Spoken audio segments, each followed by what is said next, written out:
that a headache's coming, like a migraine's coming. Normally when that happens, I tend to see black spots, just typical migraine signs. Okay, so Cheryl, as you can tell, there's a lot of things going on. Okay, oftentimes we tend to focus a lot on the pain, okay, but we don't focus on how we got to the pain. So you mentioned a couple of things. If you notice, like what you said, towards the end of the day, you start to feel a migraine coming on. One of the things I want you to check on is this: have you drank enough water? Okay, are you breathing properly? Okay, the reason for these things is this: if you're not breathing properly, you're not getting enough oxygen to your head, so you're gonna feel that kind of tension going on in your head. Okay, on top of that, check your posture. Okay, are you leaning forward? Are you sitting on the edge of the chair, or are you leaning back? Okay, and you're resting your back, your mid back, or your lower shoulder a bit on the chair. Okay, because oftentimes when it doesn't matter if we have a properly ergonomic chair or just a chair like what we're sitting on now. Most people don't use the back of the chair to support themselves. Okay, so that is gonna add, to the problem. Another thing is this: when you first wake up in the morning and sit on your chair, is it a habit for you? Yeah, because oftentimes, over the years, as we, form habits, we may not be so aware that, we're not sitting properly. Okay, so one of the things that we go into is we need to determine these habits. Because if it's habits, that means that they've been going on for some time, and that now we're working from home is going to be more obvious to us. Okay, because we don't want to just rely on pain. We want to make sure that we take care of the real issue. Okay, because we're not really worried about the pain. We can get rid of that pain.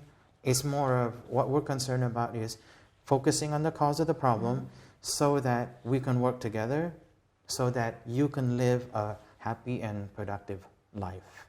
Yeah. So I hope you understand that. Like so, a couple of things: drink more water. Okay. Are you breathing properly? One good habit is this: every 45 minutes or maybe less, taking time to just take a nice deep breath in and out. Yeah. Do you do that now? Well, I do yoga. Okay. And most of the time when I do yoga, that's a good break within the day. But then again, once I get back to the grind, it is 5 hours straight. And it's 5 hours straight of sitting down. Sometimes when there are meetings back to back, emails to reply, the time passes fast. Yeah. And 45 minutes is like, it's not practical in a way to just stop and stop whatever I'm doing. Yeah. So are there any other methods or steps that you would recommend to kind of break this habit? Okay, good question. And I'm glad that you're taking the steps already, because yoga is a very good thing to do for your body. It helps you to balance yourself and everything. But the one thing about stuff to do, or to kind of combat what's going on, there's really no surefire answer to it. Because you see, everybody has different schedules. Everybody has different levels of awareness of what's going on. So one of the most important thing about health is actually awareness. Okay, so building that awareness where you go from a non-productive habit of slouching all the time, okay, not knowing, when you're slouching and all these things, is to bring awareness that, hey, you know what, I am slouching. Whether or not you noticed it after 5 hours or 45 minutes, is to bring forth that habit and notice it's like what do you call this?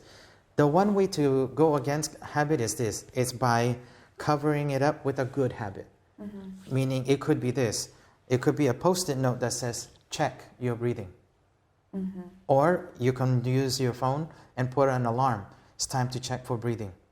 Something like that to kind of help you in the process. Now this is to help you in the beginning only, okay? Because sooner or later, after 3 or 4 weeks, if you stick to it, or if you're committed to your health, right, you will start to develop that. Because here's one thing you will notice. You will notice that every 45 minutes when you do check, you might not be breathing properly. So that in itself is already a good source of motivation for you that, hey, you know what, I'm not breathing properly. Hey, you know what, I haven't drank, some water within the last hour or so. That type of thing. Okay, so, just like with anything, every pain, like for instance, 2 people can come in with neck pain, but 2 different causes. Yeah, so, it's not that I don't want to answer that question. It's more of every person that comes in for treatment is unique.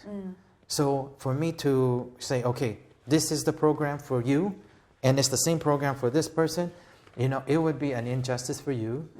It wouldn't be respectful for you as an individual, because every individual, every person is unique.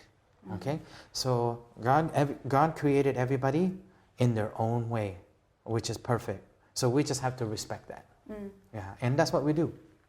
Yeah. So these small things, like even like when you're sleeping, remember you mentioned. One way you can do it is this. When you're sleeping, lay on your back for the first 15 minutes. Now, whether or not you're a side sleeper or not, okay, in the first 15 minutes, we advise that just lay down, put a couple of pillows underneath your knees, okay, because when you do that, your glutes, your low back will relax, okay? And while you're laying there, relaxed like that, you can do your own thing. You'll be looking at your phone, looking at, Twitter or Instagram, whatever it may be, or catching up on work. But what you're doing is you're paying your body back to relax, okay? And after that, once you relax and ready to go to bed, you can lay on whichever side that you sleep on. The only thing that we ask is this. You put a bolster in between your knees when you're laying on the side, so that your hips are more level when you do that. So that's one tip that you can do. Another thing is this. You can do some stretches along with, the breathing check every 45 minutes, drinking some water like that. You can do some minor stretches for your neck, okay? Doing some movements for your low back and your mid back, and see if that works for you, okay? Because, oftentimes it could be something very minor that you can fix on your own. Now, if those things don't tend to work, they tend to, stay there, it might be time for you to get checked.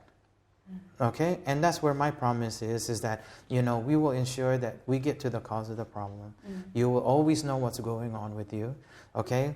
And also, we're going to be very thorough when it comes to explaining to you what's going on. Okay? Because the most important thing on your first visit is to build that trust with you. Okay? That, number one, you know what's going on with you, and that, you can depend on us for that. Yeah. So I just wanted to ask, at what point of trying, our own methods and the methods that you recommended, at what point should we then decide to make an appointment? That's a very good question. So, try it for a couple of times if the stretching, or maybe laying down on the bed, before bedtime. If you still feel the pain, if you still feel the discomfort or aches, and you just feel, okay, this is where your awareness comes in, because you have this innate ability to be able to tell that. Okay, regardless of how much I know about the human body, you know more about your body than I will do. So you will know that, if the stretching, the relaxation, and all these things is not working, okay, you will feel the aches and discomfort still. And anything that you do, like even, if you've already changed your chair or the table and it's not working for you, then it is time to, get checked. Now, I know that, thinking about getting checked could be an arduous thing. It could be a fearful thing, okay? Not to worry, okay? Because the thing is this, you have to be able to find a place that you can trust. So it's important that you get that check and ensure that you know what's going on, okay? So that it can make sense to you, so that you can make that educated decision. Yeah.